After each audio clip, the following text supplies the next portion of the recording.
থাকে, কোনোবা মুছলিম সমাজতো থাকে, কোনোবা বেংগলী সমাজতো থাকে, বা কোনোবা অসমীয়া সমাজতো একজন দুইজন বেয়া মানুহ থাকে। তো বেয়া মানুহ ধৰি পেলাই শাস্তি বা প্ৰয়োজনীয় ভাৱে একশন লোৱাটো ভাল, এইটো প্ৰশাসনৰ দায়িত্ব। কিন্তু এজন দুইজনৰ কাৰণে গোটেই জাতিটো যে বদনাম হব লাগে বা বদনাম দিব লাগে এইটো নহয়। এজন দুইজনৰ কাৰণে কোনোবা মুছলিমে কিবা একটা কাম কৰিছে বুলি গোটেই মুছলিম সমাজক দোষ দিয়াটো এইটো ঠিক নহয়।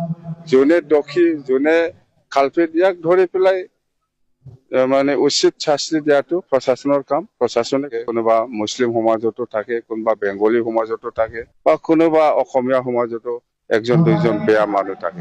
তো বেয়া মানুহ ধৰি পেলাই শাস্তি বা প্ৰয়োজনীয় ভাৱে একশন লোৱাটো ভাল, এইটো প্ৰশাসনৰ দায়িত্ব।